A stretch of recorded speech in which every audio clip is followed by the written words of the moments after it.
The views and opinions expressed by guests, analysts, or callers are their own and do not necessarily reflect the views of this channel, its management, or its employees. While every effort is made to ensure the accuracy of the information presented, the channel is not responsible for any errors, omissions, or losses arising from reliance on the content. News and information are provided for informational purposes only.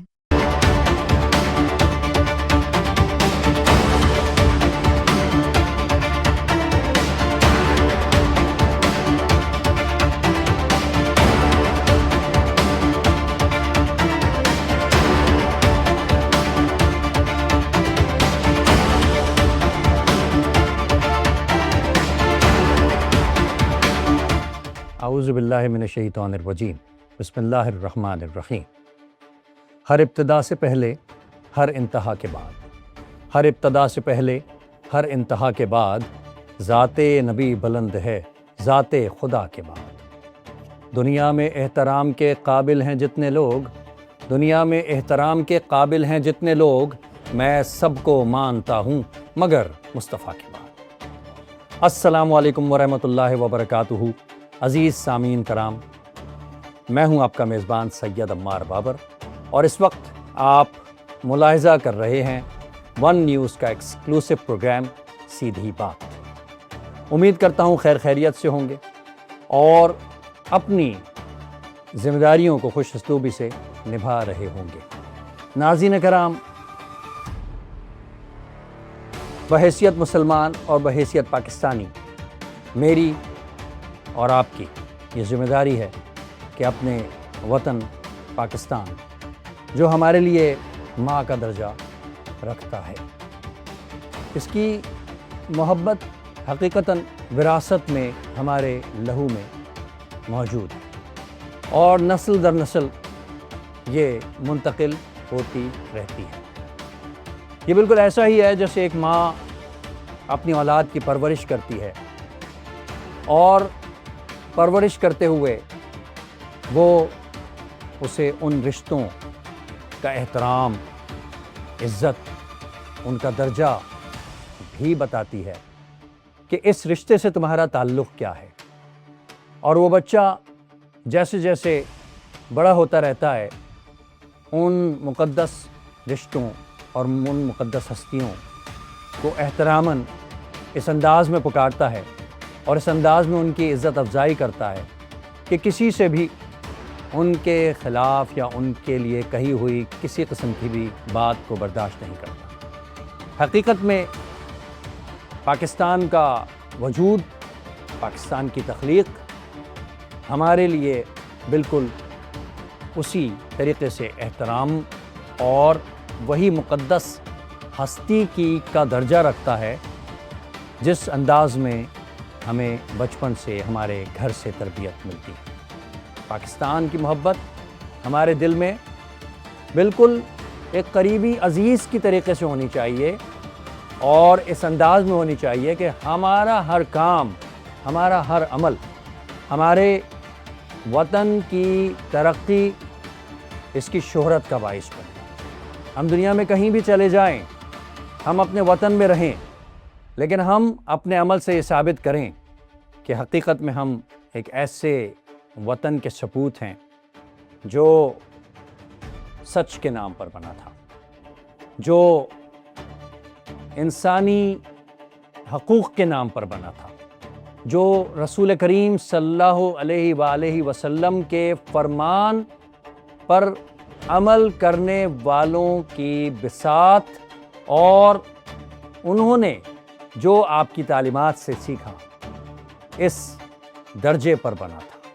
اس سلسلے میں اس کی تخلیق ہوئی تھی تاکہ یہاں پر رہنے والے پاکستانی، چاہے خواہ وہ کسی رنگ، نسل یا مذہب سے تعلق رکھتے ہوں، وہ دین اسلام کے نہ صرف فالوور ہوں بلکہ اسلام اور پاکستان ایک ہی سلسلے کے دو نام ہیں، وہ اس سے استفادہ حاصل کرتے رہیں اور یہاں پر وطن میں آزادی کے ساتھ رہیں۔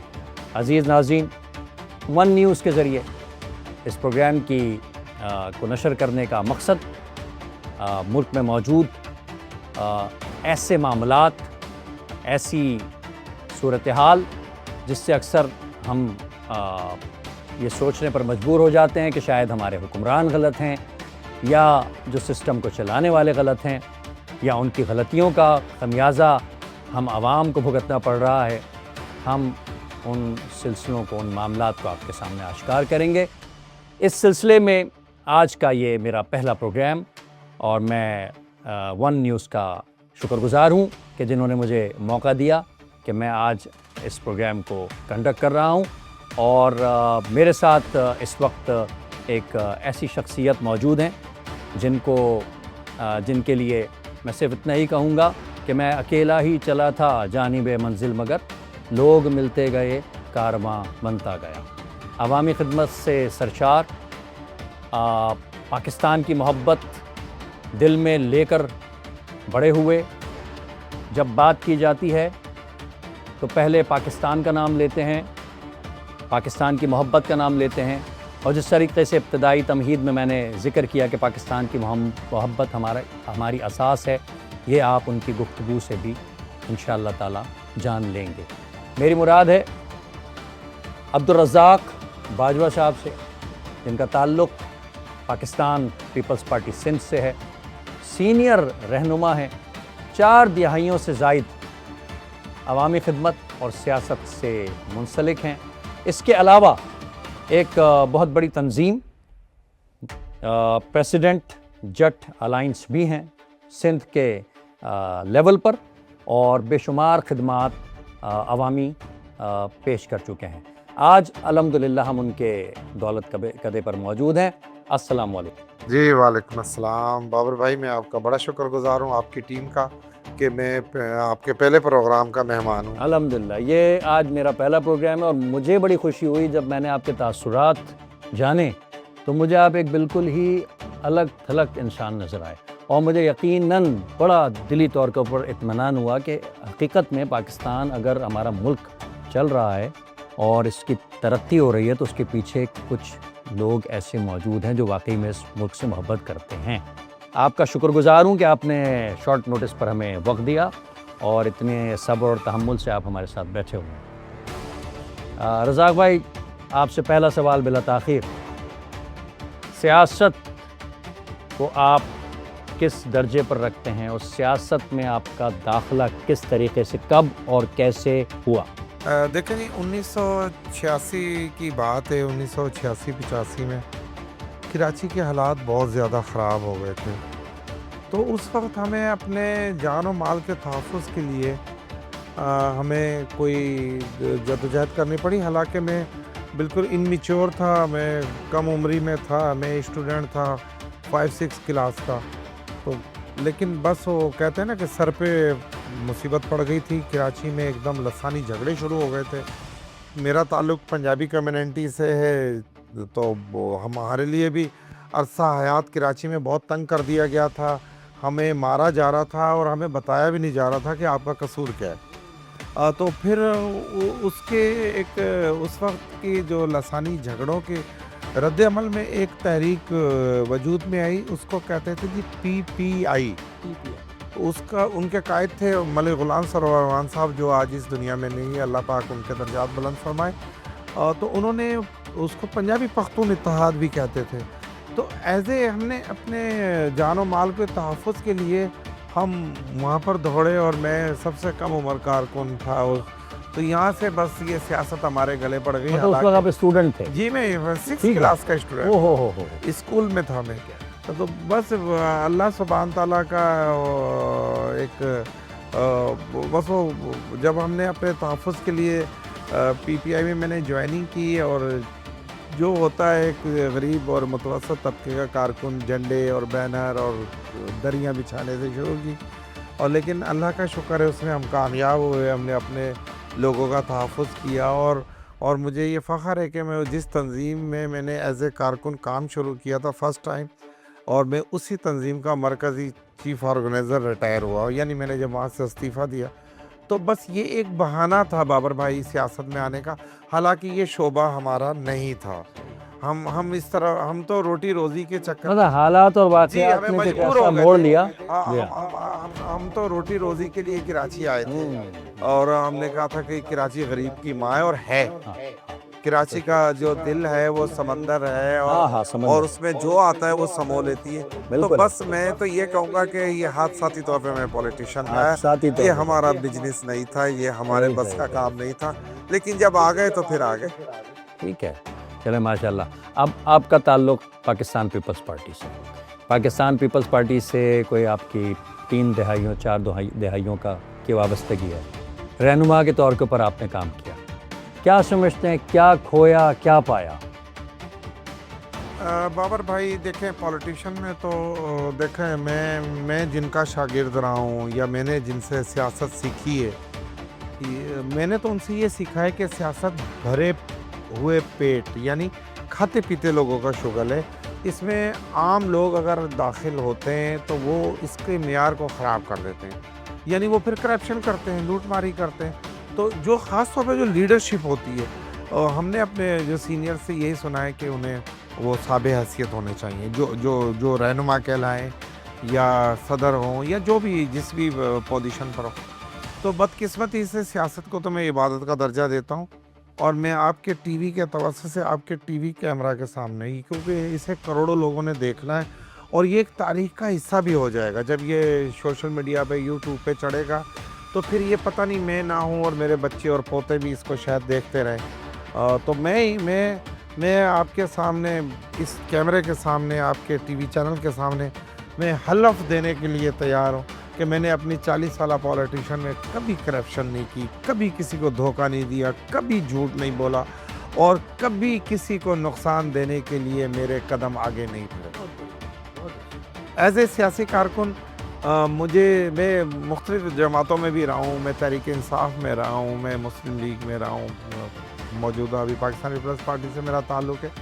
تو میں آپ کو آج بھی میں قسم کھا کر کہنے کے لیے تیار ہوں اور اللہ کو گواہ بنا کے نہیں کہ میں نے اپنی سیاست کو آج تک عبادت سمجھ کر کیا ہے، اور میں اللہ سبحانہ تعالیٰ سے یہ دعا بھی کرتا ہوں کہ جب تک میری حیاتی ہو، جب تک میں زندہ رہوں، نہ جانے کتنے دن ہوں میں، تو میں اسی جو پالیسی پر میں جو ہے وہ میں رخصت ہو جاؤں، اور اپنے جب میں اللہ سبحانہ تعالیٰ کے سامنے پیش ہوں تو میں وہاں پر میں ان کا شکر ادا کر سکوں کہ اے اللہ، آپ نے مجھے سارے موقع دیے، اے اللہ آپ نے مجھے سارے مواقع دیے، لیکن میں نے وہ مواقع آپ کی عوام کے لیے خرچ کیے، آپ کی جو کچلے ہوئے لوگ تھے، غریب تھے، مدد کے طلبگار تھے، چاہے اس میں ان کی مالی مدد کر سکا ہوں، چاہے میں ان کی مالی اور جانی، میں نے یہ تہیہ کیا، ہاں میں نے کیا اور میں کر رہا ہوں۔ میرے پاس میں بار بار کہہ رہا ہوں کہ انسان جھوٹ نہیں بول سکتا، سوشل میڈیا کے سامنے جھوٹ نہیں بول سکتا۔ میں دعویٰ کرتا ہوں سر، میں نے ساری زندگی سیاست کو عبادت سمجھ کر کیا اور بقیہ زندگی بھی یہی سمجھ۔ تو بہت ہی میں سمجھتا ہوں کہ یہ بہت خدا ترسی والی سوچ ہے، بہت مشکل کام ہے، اور اس دریا میں رہتے ہوئے اور بہت سارے ایسے افراد، بہت سارے ایسے معاملات جہاں پر آپ کو خاموشی کا مظاہرہ کرنا پڑتا ہے، اور اس طرح رہنا، یہ تو میں سمجھتا ہوں کہ بہت بڑی پاک دامنی والی بات ہے۔ بس سر یہ میرے رب کا میرے لیے عطیہ ہے، ورنہ یہاں تو لوگ تھوڑے پیسوں پر، تھوڑے لالچوں میں اپنے پیر چھوڑ دیتے ہیں، زمین چھوڑ دیتے ہیں۔ تو جہاں اللہ نے مجھے بڑے موقع دیے، جو میں پرائم منسٹروں کے ساتھ رہا ہوں، میں چیف منسٹروں کے ساتھ رہا ہوں، میں پارٹی پوزیشنوں پر، بڑی پوزیشنوں پر رہا ہوں، میرے ساتھ کے بڑے منصبوں پر ہے، میں نے ایم پی اے تو معمولی سی بات ہے، بڑے منصبوں پر گئے ہیں، اور مجھے موقع بھی ملے، مجھے انہوں نے کہا بھی اور مجھے موقع بھی دیا کہ اگر میں نے اگر اپنی آج بھی پاکستان پیپلز پارٹی کا میں حصہ ہوں، اگر آج بھی کوئی دوست مجھے کہتا ہے جی میری مدد کرو، تو میں جا کر اپنے دوستوں کو تکلیف دیتا ہوں، کیونکہ میرے پاس تو اختیار اور اقتدار نہیں ہے، میرے دوستوں کے پاس ہے، تو ان سے بھی وہ بھی گواہ ہیں۔ آج کی پاکستان پیپلز پارٹی جو موجودہ پاکستان پیپلز پارٹی ہے وہ بھی گواہ ہیں۔ میں ان کے سامنے بھی بڑا چیلنج کر رہا ہوں کہ کوئی مجھے بتا دے کہ میں نے کسی کی چائے بھی پی ہو یا بسکٹ بھی کھایا اور یا میں نے کوئی لالچ کیا ہو۔ ورنہ اب تو عام تاثر تو یہ دیا جاتا ہے کہ ہمیں اگر کسی ادارے سے یا کسی ڈپارٹمنٹ سے کام کروانا ہے تو وہاں پر پہلے ہمیں کچھ اپنی سر بالکل ہے نا؟ میں اس سے میں انکاری نہیں ہوں، صحیح ہے، کرپشن نہیں ہو رہی میں انکاری نہیں ہوں، میں یہ 2 نمبری نہیں ہو رہی میں انکاری نہیں ہوں، میں یہ نہیں کہہ رہا کہ پاکستان پیپلز پارٹی کے لوگ فرشتہ ہیں، لیتے ہوں گے بھائی، میں اپنی گارنٹی دے رہا ہوں کہ میں سیاست کو عبادت سمجھ کے کر رہا ہوں۔ یہ پاکستان پیپلز پارٹی کا پرچم میرے سامنے پڑا ہے، اگر کوئی پارٹی کا دوست، کارکن، ساتھی، کوئی ذمہ دار مجھ سے پوچھ سکتا ہے، میں ان کا جواب دوں گا۔ آپ نے کبھی کوشش نہیں کی؟ سر نہ ضرورت ہی نہیں ہے، الحمدللہ۔ ضرورت ہی محسوس چلیں، نہیں چلیں، کی، چلیں۔ اپنی خواہشات کو ہمیشہ ان کا گلا گھوٹا، انہیں محدود کیا۔ بھائی اگر میں 500 روپے گز کا کپڑا پہنتا تو میں 100 روپے بس گز آپ کا دل جو ہے وہ صاف ہے اور جی، آپ بڑا مطمئن ہوں سکون سے رات کو میں سوتے ہیں۔ اتنی سکون سے سوتا ہوں بہت سر بڑی بات۔ کہ جیسے کوئی 14 سال کا بچہ بڑی یا بات۔ بچی اپنے گھر پہ سوئی ہوتی ہے، اسے کوئی دنیا کا ہوش نہیں ہوتا۔ ناظرین، بڑی خوبصورت گفتگو چل رہی ہے عبدالرزاق باجوہ صاحب سے، اور وقت ہوا ایک چھوٹے سے بریک کا۔ بریک کے بعد آتے ہیں اور انشاءاللہ اس گفتگو کو جاری رکھتے ہیں۔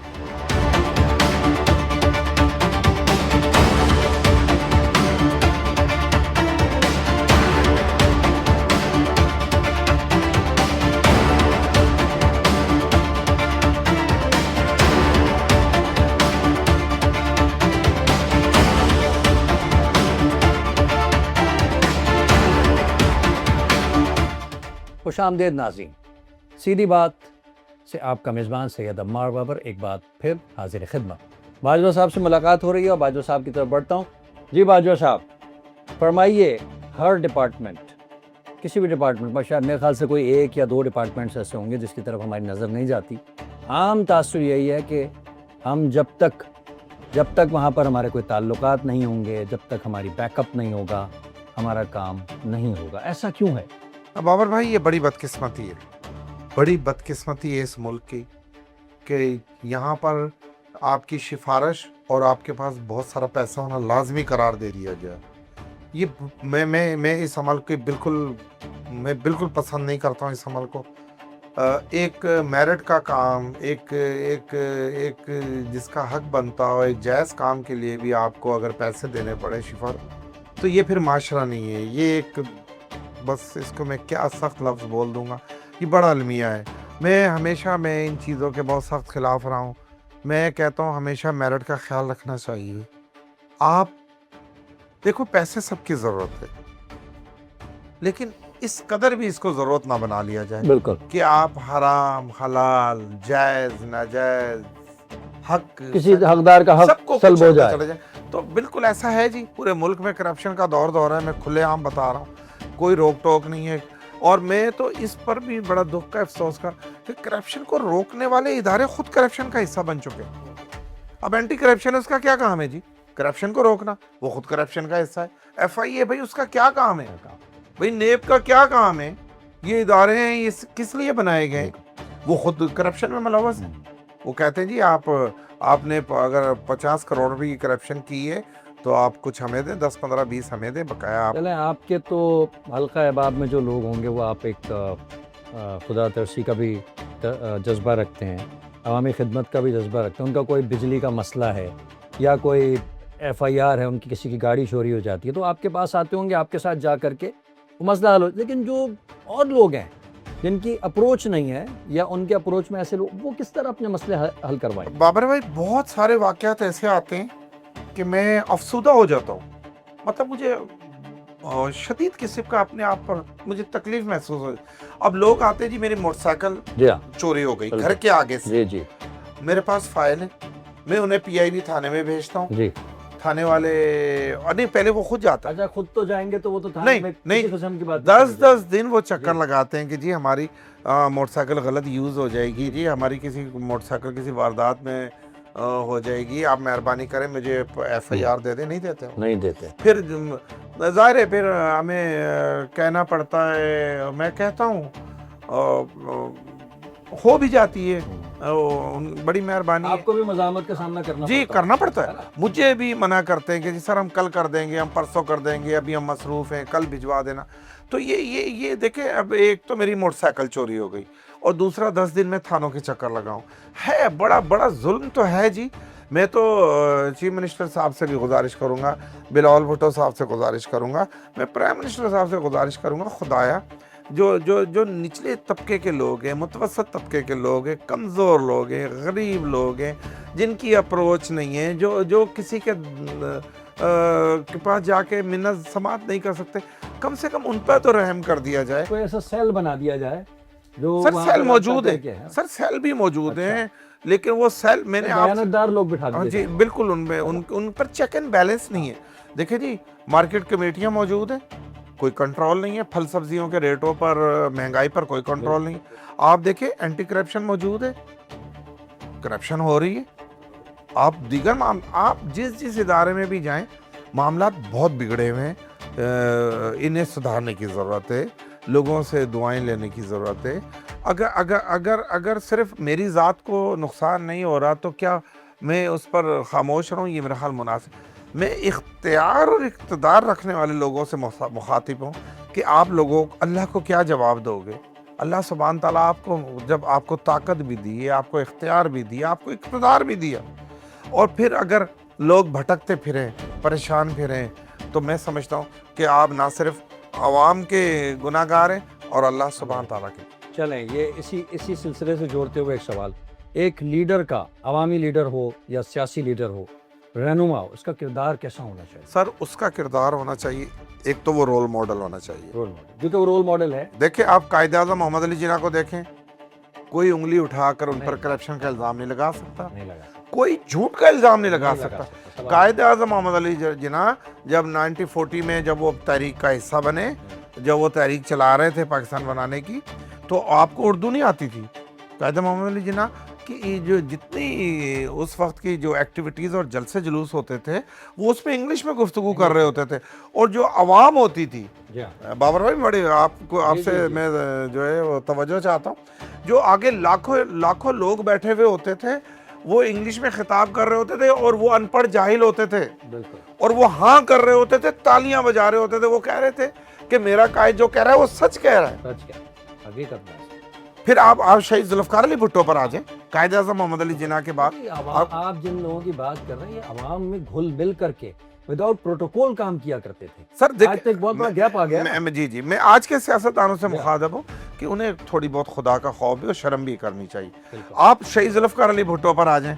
میں آپ ماشاءاللہ اینکر ہیں, میرا آپ سے سوال ہے, کوئی بندہ بتا دے شہید ذوالفقار علی بھٹو پہ 4 آنے کی کرپشن نہیں.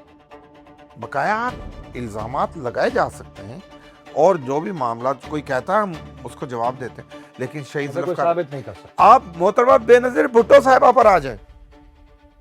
محترمہ کی تو بہت ساری باتیں ایسی ہیں جن پر برا دیکھیں آپ محترمہ بے نظیر بھٹو تک جو پہنچتا تھا, ان تک جو کوئی مسئلہ کسی کا پہنچ گیا, کارکن پہنچ گیا, اس کی کایا پلٹ جاتی تھی. کیا آج کے سیاستدان ایسے ہیں؟ نہیں, بہت فرق آ گیا جی, ایک بہت بڑا کمیونیکیشن گیپ آ گیا عوام اور ایک لیڈر. تو میں یہ سمجھتا ہوں سر آپ کے سوال کے جواب میں کہ سیاستدان کو صادق ہونا چاہیے, امین ہونا چاہیے, اس کو رول ماڈل ہونا چاہیے, اس میں صبر و تحمل ہونا چاہیے, اس میں وہ بہادر ہونا چاہیے, وہ کردار کا کھرا ہونا چاہیے. بالکل. اگر اس میں یہ چیزیں نہیں ہیں تو خدا وہ سیاست نہ کرے, اپنا کاروبار کرو, پیسے کماؤ. یار کیوں کرتے ہو؟ جب آپ یہ چیزیں نہیں کر سکتے ہو تو پھر آپ کو سیاست میں رہنے کا بھی حق نہیں. چلیں, میں آپ سے ایک سوال, آپ کی جٹ الائنس کے حوالے, اس کے صدر ہیں آپ سندھ کے, تو ایک تو مختصر یہ بتائیے گا کہ کیا وجہ تھی کہ یہ ایک الائنس آپ کو تعمیر کرنی پڑی, اور اس کے پیچھے کیا اغراض و مقاصد ہیں؟ بابر بھائی آپ نے بہت ہی امپورٹنٹ سوال کیا, جس میں جو میری کمیونٹی کو شاید پسند آئے یا نہ آئے, لیکن آپ نے بڑا. دیکھیں جی, ہمارے لوگ یہاں سندھ میں ہمارے جو آباء و اجداد, یعنی میرا پنجابی کمیونٹی سے جاٹ برادری سے تعلق ہے, جس کا میں سربراہ ہوں. صحیح. وہ 1902 میں آئے تھے سندھ. ٹھیک ہے. اچھا جی. پھر ہمارے لوگ 1852 میں آئے, 1902 میں آئے, پھر 1947 میں ہم مہاجر ہو کر آئے انڈیا سے. اور جب انڈیا اور پاکستان ایک تھا, اس وقت سے ہماری برادری برٹش دور میں انگریز بزور طاقت ہمیں یہاں لایا سندھ میں, اور یہاں ریت کے ٹیلے تھے, یہ بنجر تھی, بیابان تھی, یہاں پہ فصلوں کا پانی کا نہری نظام نہیں تھا, ریلوے کا نظام نہیں تھا. Guddu barrage, Sukkur barrage, Kotri barrage, یہ میری جاٹ برادری نے بنایا اس وقت کے انگریز کے ساتھ میں. اور سندھ کو ایک ریتلے علاقے سے تبدیل کر کے لے لہاتے کھیتوں میں تبدیل کیا. یہ بھی ایک ایسی ہسٹری ہے جس پر ایک پورا پروگرام جی ہو سکتا ہے. تو سر ہم جب یہاں آ گئے تو لیکن میں بڑے دکھ کے لہجے میں کہوں گا, ہمیں سندھ میں ہماری تعداد لاکھوں میں ہے. آپ دیکھیں یہاں ہمارے کو نہ تو صوبائی کابینہ میں کوئی حیثیت دی جاتی ہے, نہ ہمیں ایم این اے بنایا جاتا ہے, نہ ہمیں ایم پی اے بنایا جاتا ہے, نہ ہمیں مشیر بنایا جاتا ہے, نہ ہمیں کسی ڈسٹرکٹ کا میئر بنایا جاتا ہے. ہمیں بالکل انہوں نے جو ہے وہ ایک اچھوت قوم سمجھ کے ہمارے ساتھ سخت رویے کیے جاتے ہیں. ہمیں نوکریوں میں اگنور کیا جاتا ہے, ہماری بچیوں کو میڈیکل میں داخلہ نہیں دیا جاتا, اور اس کے بعد ہماری زمینوں پر قبضے کیے جاتے ہیں, ہمارے لوگوں کو اندرون سندھ میں قتل کیا جاتا ہے. یہ بڑا مسئلہ ہے اس وقت پاکستان, بلڈر مافیا اور زمینوں پر قبضہ, اور پھر اس کے بعد آپ کورٹ ان زیادتیاں, یہ کنٹینیو زیادتیاں امیرپور خاص میں ابھی 6 ماہ قبل ہمارا ایک وکیل شہزاد جٹ کو قتل کر دیا اس کی زمین پر قبضے کے چکر میں. اس کے رد عمل میں پھر جٹ الائنس ہمیں بنانا پڑا. ہم نے اپنے ڈر اور خوف کے مارے یہ بنایا کہ تاکہ ہم اپنی کمیونٹی کا تحفظ کر سکیں. صرف کراچی میں ہے؟ نو سر, کراچی میں, پورے سندھ میں ہم کراچی میں ہیں, ہم بدین میں ہیں, ہم ٹھٹھا میں ہیں, ہم ڈگری میں ہیں, ہم کنری میں, ہم میرپور خاص میں, ہم سانگڑ میں, ہم نواب شاہ میں ہیں, ہم خیرپور میں ہیں, ہم سکھر میں ہیں, ہم گھوٹکی میں, اور ہماری تنظیموں کا سلسلہ جاری ہے. اور میں سندھ گورنمنٹ سے بھی گزارش کروں گا, بلاول بھٹو صاحب سے بھی گزارش کروں گا کہ سر جٹ قوم کی جو مایوسیاں ہیں انہیں دور کریں, انہیں اپنا سندھ اسمبلی میں بھی حصہ دیا جائے, انہیں قومی اسمبلی میں بھی حصہ دیا جائے, انہیں لوکل باڈی میں بھی حصہ دیا جائے. یہ مایوسیوں کی وجہ سے نوکریوں میں اگنور کرنا, زمینوں کا پانی بند کر دینا, ہمارے لوگوں کو قتل کرنا, ہمیں بلا وجہ اس کے رد عمل میں جٹ الائنس بنا. اور وہ میں نے تو ایک خواب دیکھا تھا, آج تو وہ تناور درخت بن گیا, لاکھوں لوگ ہمارے ساتھ جڑ گئے, اور وہ ایک امید بن گیا ہے جٹ الائنس عوام کی, جٹ عوام کی ایک امید بن گیا ہے. نوجوان ہمارے بڑی تعداد میں ہمارے ساتھ روزانہ رابطے کر کے ہمارے ساتھ شامل ہو رہے ہیں, اور انشاءاللہ میں امید بھی کرتا ہوں کہ پاکستان پیپلز پارٹی کی قیادت اس پر. چلیں, یہ ماشاءاللہ سیاست پہ بھی بات ہو گئی, ہماری کرپشن پہ بھی بات ہو گئی, پاکستان عوامی خدمت پر بھی. اب آ جاتے ہیں آپ کی ذاتی زندگی کی طرف. سیاسی مصروفیات, آپ کی عوامی خدمت جٹ الائنس کے حوالے سے, اور آپ کی کاروباری مصروفیات, اس کے ساتھ بھابھی اور بچوں کو کیسے وقت دیتے ہیں؟ بابر بھائی, آپ نے بڑے چپتے ہوئے سوالات کیے ہیں. دیکھیں جی, میرا بزنس الحمدللہ, میں ادھر میرا گاڑیوں کا شو روم ہے جی. میں چھوٹا سا ایک شو روم چلاتا ہوں گاڑیوں کا, روٹی روزی کماتا ہوں. اور میری ایک بھی شادی نہیں, میری 2 شادیاں ہیں. تو میں دونوں بیویوں کو اور دونوں گھروں کو بھی دیکھتا ہوں, اور میں بڑی محنت اور حق حلال کی روٹی رزق کما کر الحمدللہ میں اپنی دونوں خاندانوں کو پال رہا ہوں. اور میں ٹائم کا گلا دونوں طرف سے ہے, بہت زیادہ ہے. میری وائف, میرے بچے اس چیز سے بہت مجھے پریشر ہے ان کا کہ بابا یہ آپ کون سے, کیونکہ آپ نے جو ذمہ داری سیاست کے ساتھ لی ہوئی ہے, جٹ الائنس ایک بہت بڑی اب آپ کے پاس رات کے 2 بجے کال آ گئی تو آپ نے تو متحرک ہو جانا ہے اس کا. میں بابر بھائی آپ کو بتاؤں کہ باخدا میں پورا مہینے میں کوئی گھر میں میرا خیال 10 دن گزارتا ہوں, 20 دن میرا سفر میں گزارتا ہے, کیونکہ کمیونٹی کے دکھ دردوں میں, خوشیوں اور غموں میں مجھے جانا پڑتا ہے. تو اس میں ظاہر ہے پیسے بھی خرچ ہوتے ہیں, اس میں ٹائم بھی خرچ ہوتا ہے. اور پھر جب بندہ سوشل ہو جاتا ہے, جب پھر بندہ عوامی ہو جاتا ہے, تو پھر اس کی جو فیملی کی زندگی ہے وہ تو بہت تنگ ہو جاتی ہے. وہ میں سمجھتا ہوں کہ کسی بھی سیاسی رہنما کی فیملی جو ہے وہ بیچاری کبھی خوش نہیں رہ سکتی ان کے ساتھ, کیونکہ وہ انہیں ٹائم دیتا نہیں. اچھا, پھر مینیج کیسے کرتے ہیں؟ سال میں کہیں باہر گھمانے لے جاتے ہیں یا ملک سے باہر لے جاتے ہیں, بس یا کوئی پروگرام ارینج کر کے کوئی بس اسی طرح سسٹم کر کے مینیج کرتے ہیں؟ اب ہماری فیملی ابھی عادی ہو چکی ہیں, انہیں بھی میری مجبوری کا علم ہے کہ جب وہ دیکھتے ہیں کہ گھر پہ آپ فون, ٹویٹر, فیس بک, سوشل میڈیا, جی کنٹینیو پروگرام, رات کو 2 بجے 3 بجے گھر آنا, اور وہ بھی اگر میں کراچی میں ہوں, اور اگر میں کراچی میں نہیں ہوں تو پھر میں نہیں ہوں. ابھی میں 1 ہفتہ پورا پنجاب میں لگا کر آیا ہوں. تو میرا زیادہ لائف جو ہے وہ سفر میں ہی گزر رہی ہے, اور میں شکر الحمدللہ اللہ کا کرتا ہوں کہ اللہ نے مجھ میں وہ قوت طاقت مجھے دی, مجھے وہ ایمان دیا, مجھے وہ یقین دیا. میں اپنی قوم کی خدمت کر رہا ہوں, اور میں اللہ سے اپنی صحت و تندرستی کی اور آپ کی اور آپ کے چینل کی کامیابی کی اس کے ساتھ ہی اپنا پیغام اپنی پاکستان کے تقریباً ہر شہری کے لیے آپ ایک پیغام دے دیجیے. میں پاکستان کے تمام شہریوں سے اور خاص طور پہ اپنی جٹ کمیونٹی سے یہ گزارش کروں گا کہ آپ اپنے بچوں کو پڑھائیں, ان کی تعلیم کا پورا خیال رکھیں, انہیں جاہل ہونے سے بچائیں, اور انہیں اپنے بچوں کو محنت سے اپنی تبدیلی لانے کی انہیں سکھائیں, اور پاکستان سے محبت. جی, انہیں کرپشن سے, انہیں جرائم سے دور رکھیں, انہیں نشوں سے دور رکھیں, انہیں خالصتاً جو اللہ کی ہدایت, اللہ سبحانہ تعالیٰ کی اور ہمارے نبی حضرت محمد مصطفیٰ صلی اللہ علیہ وسلم کے دیے ہوئے عقیدے اور ہدایت کے مطابق گزارنے کی ان کی تربیت کریں. اور لیکن بچوں کو اور بچیوں کو بھی, بیٹیوں کو بھی انہیں لازمی ایجوکیشن دیں.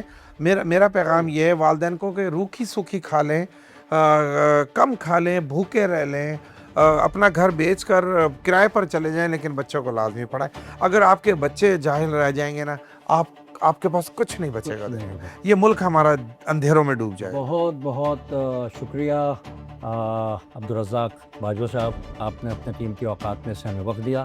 اتنی سیر حاصل گفتگو اتنے شارٹ ٹائم میں ہم کر سکے, اور میں خواہش کروں گا کہ مستقبل میں بھی انشاءاللہ ہم آپ سے گفتگو کریں, کیونکہ آپ کے جو تاثرات ہیں, آپ کا جو مقصد ہے وہ پازیٹیو ہے, اور ہمیں ہمارا ہی مقصد سیدھی بات ہے. تو سیدھی بات اسی وقت ہو سکتی ہے جب دوسری جانب بھی سیدھی بات سننے اور سمجھنے والا موجود ہو. سر مجھے بہت اچھا لگا, اور آپ نے بھی بہت خوبصورت سوالات کیے, مجھے بہت اچھا لگا. بس میں تو طفل مکتب ہوں. Thank you. یہ آپ کی محبت ہے. ناظرین, اس کے ساتھ ہی ہمارے پروگرام کا وقت ختم ہوا چاہتا ہے. انشاءاللہ اگلی ایپیسوڈ کے ساتھ اسی طریقے کا انشاءاللہ کوئی ٹاپک لے کر کے حاضر ہوں گے, اور ایک خوبصورت سی شخصیت آپ کے سامنے پیش کریں گے. اس وقت تک کے لیے اپنے میزبان سید عمار بابر کو, ون نیوز کی پوری ٹیم کو, اور خاص ہمارے آج کے بلکہ میزبان ہمارے یہ ہیں, کیونکہ آج ہم ان کے دولت قدرے پر موجود ہیں. سر ایک پاکستان کا نعرہ لگائیں گے. پاکستان کا نعرہ لگا کے ختم کریں گے. عبدالرزاق صاحب کو اجازت دیں. اللہ حافظ و نگہباں. پاکستان زندہ باد, زندہ باد, ہمیشہ زندہ باد. ہمیشہ زندہ.